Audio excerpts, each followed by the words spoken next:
안녕하세요, 한동화입니다. 최근에 핫한 드라마 한 편을 소개하면서 시작해 보려고 합니다. 바로 이태원 클라스입니다. 캡처 사진이나 영상이 있으면 더 쉽게 설명할 수 있는데 저작권에 걸린다고 하니까 제가 만든 자료들로만 한번 쉽게 설명해 보도록 하겠습니다.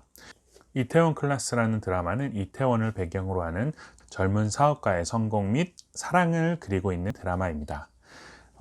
이 배경 속에서 배울 만한 돈의 원리가 상당히 많이 숨어 있습니다. 빈손에서 부를 형성하고 지키는 과정을 모두 담고 있다고 해도 과언은 아닙니다. 여타의 드라마와는 다르게 전반적인 돈의 흐름을 담고 있고, 제가 추가적으로 박세로이가 부를 지키기 위해서 무엇을 해야 하는지 가상의 컨설팅까지 해볼 테니까 끝까지 봐주시기 바랍니다.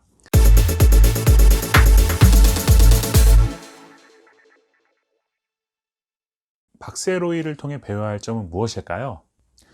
첫 번째, 바로 그 차이점은 강제성입니다. 우선 일반적으로 종잣돈을 모으다가 쉽게 포기하는 이유를 한번 설명해 보겠습니다. 1억을 모은다고 가정해 보겠습니다. 한 달에 약 77만 원을 2% 적금에 10년 동안 모아야 합니다. 10년 동안 한 번도 변심하지 않고 매달 77만 원을 저축하는 것도 쉽지 않지만 10년 뒤에 1억이 모인다 한들 그 허무함은 이루 말할 것이 없습니다.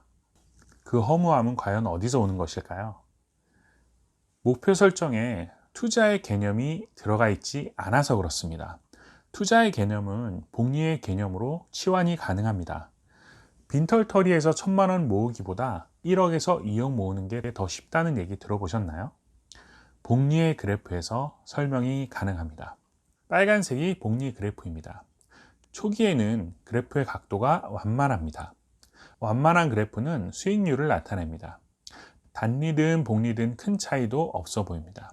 하지만 시간이 갈수록 우리는 투자를 하게 됩니다. 초기에 완만했던 그래프의 기울기가 후기로 갈수록 가팔라집니다. 1억이 쉽게 2억이 되는 구조입니다. 하지만 우리는 그런 경험이 없기 때문에 파란색의 단리 그래프에만 목표가 설정이 되어 있습니다. 10년 동안 아끼고 아껴서 1억을 모았는데 2억을 모을 때 또 10년을 버텨야 한다고 하니까 일반적으로는 멘탈이 남아나지가 않습니다. 대부분 포기하게 되죠. 하지만 부자가 된 사람들은 어땠을까요? 10년이라는 종잣돈 만드는 시간을 버티고 나니 그 후에는 훨씬 쉽게 자금이 불어나는 것을 경험하게 됩니다. 강제성이 별거 아닌 것 같지만 상당히 중요합니다. 속는 셈 치고 5년만 저축을 해보십시오. 그 후에 복리의 개념과 투자의 마인드가 생기면 과거 5년과 다른 부의 증식이 이루어집니다. 안타깝게도 대부분 1년에서 3년 정도 모으다가 그것을 포기하게 됩니다. 세로이는 원양어선을 타게 됩니다. 그래서 강제성이 부여가 된 것입니다. 우리나라 펀드 시장이 한창일 때 유명한 일화가 하나 있습니다. 땡땡에셋에 경이로운 수익률을 낸 펀드가 있었는데 그 수익률을 모두 다 본 사람이 딱 2사람밖에 없다고 합니다.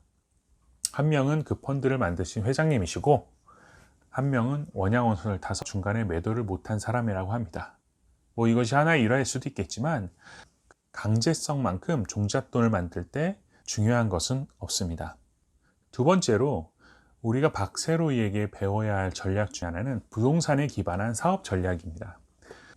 박세로이가 한참 점포를 막 키워나갈 때 그 라이벌인 장대희 회장은 세로이를 망하게 하기 위해서 그 건물을 아예 사버립니다. 기반을 흔들어 버리겠다는 것입니다. 그럴 때 세로이는 자의반 타의반으로 다른 건물을 매입해 버립니다. 여기서 몇 가지 시사하는 바가 있습니다. 거시적인 관점에서는 대기업의 모든 기반은 사실 다 부동산입니다. 유명 햄버거사나 대형 유통사, 이름만 대면 다 아는 기업들이 본업으로 돈을 번다기보다는 부동산으로 인한 자산 증가가 더 많다는 거 혹시 알고 계신가요? 예를 들면 이런 식입니다. 저렴한 땅에 햄버거 가게가 하나 들어섭니다. 땅값이 저렴했으니 주차장도 넓게 만들고 부지도 만들고 요즘 드라이브 스루 같은 것도 만듭니다. 사람들이 멀리서도 사 먹으러 옵니다. 사람들이 모이니 그 옆에 각종 상가들이 생기게 됩니다. 그 햄버거 가게가 저렴하게 샀던 땅이 수배에서 많게는 수십 배까지 올라 있습니다. 모든 기반은 유통으로 유지가 되지만 자산의 가치는 그 일대 부동산 가치 상승으로 인해서 상승하게 됩니다. 개인도 마찬가지입니다. 저도 부동산 전업 투자자는 아니지만 부동산 투자로 인한 자산 가치의 상승은 저의 근로소득으로 따라잡기가 정말 힘듭니다. 그래서 제가 부동산 공부는 필수라고 하는 것입니다. 부동산 투자에 대한 개념은 나중에 따로 한번 정리해 보도록 하겠습니다. 이와 비슷한 장면이 드라마에서도 나옵니다.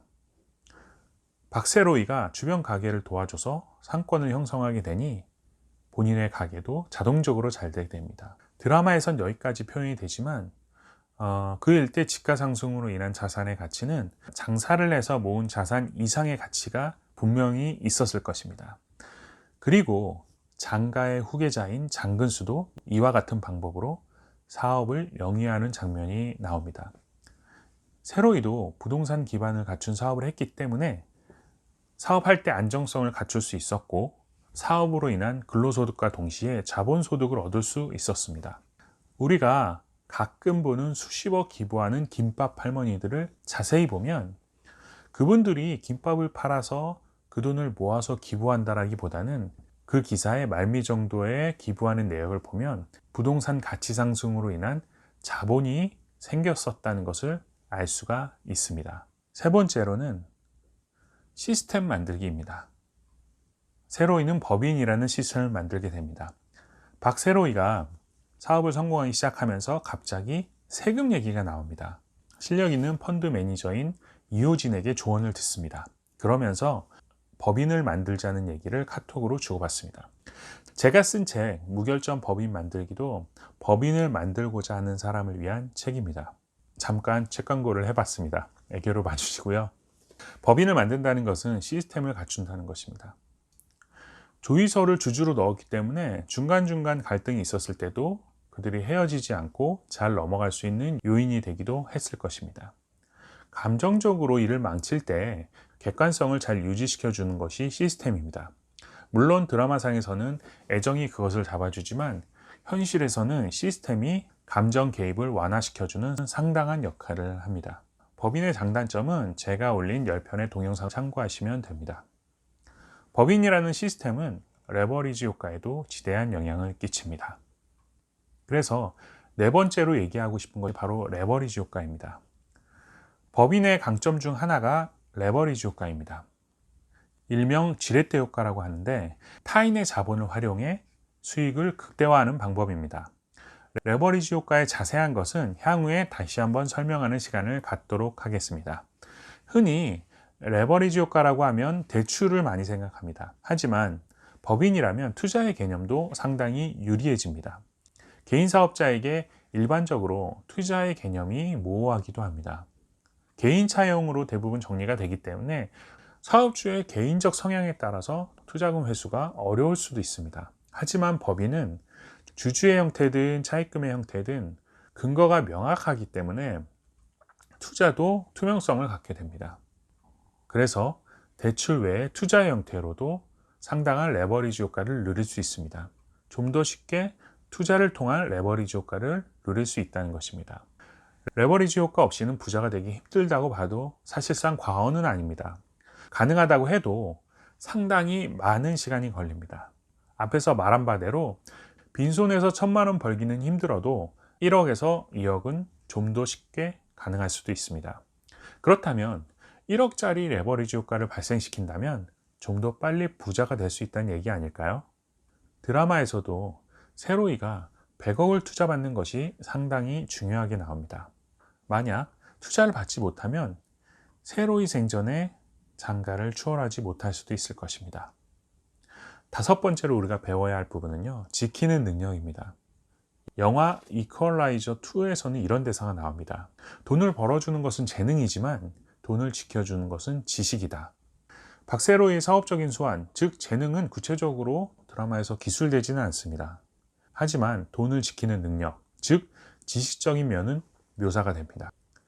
이호진이라는 펀드 매니저와 조이서라는 경영 능력자입니다. 세로이가 아버지의 보험금을 받고 원양어선을 타서 많은 돈을 모으지만 그것을 지켜주는 것은 결국 지식입니다. 많은 연예인들이 일반인들은 평생 벌기도 힘든 돈을 벌어서 그 돈을 지키지 못하는 이유는 바로 지식적인 면이라고 봐야 맞을 것입니다. 얼마 전에 김세정이라는 가수가 나 혼자 산다에 나와서 돈을 잘 관리한다고 막 칭찬을 했지만, 대화 내용 중에 보니까 국민연금 외에 연금이 있냐고 물어보는 장면은 상당히 아이러니했습니다. 통장 쪼개기만 잘해도 똑순이 소리를 듣는 게 현실입니다. 그러나 사실 통장 쪼개기는 기초 정도의 수준일 뿐더러 돈을 버는 역할은 전혀 못합니다. 단지 잘 관리해주는 역할만 할 뿐입니다. 돈을 지키는 지식에 대해서 많은 시간을 투자하고 공부해서 이것을 지켜내셔야 합니다. 드라마에서 보면 세로이와 조이서의 궁합은 환상적입니다. 제가 지금 박세로이에게 경영 컨설팅을 한다고 하면 사실상 할 말은 전혀 없습니다.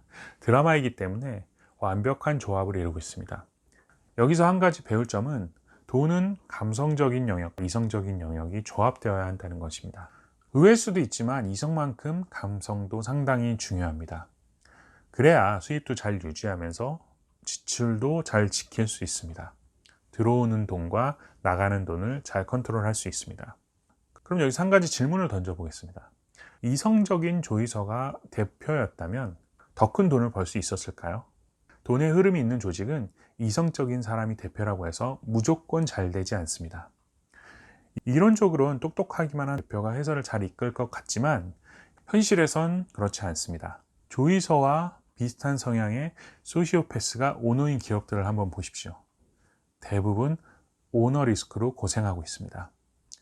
감성적인 대표와 그것을 커버하는 이성의 조합이 더 견고한 조직을 만드는 것이 일반적입니다.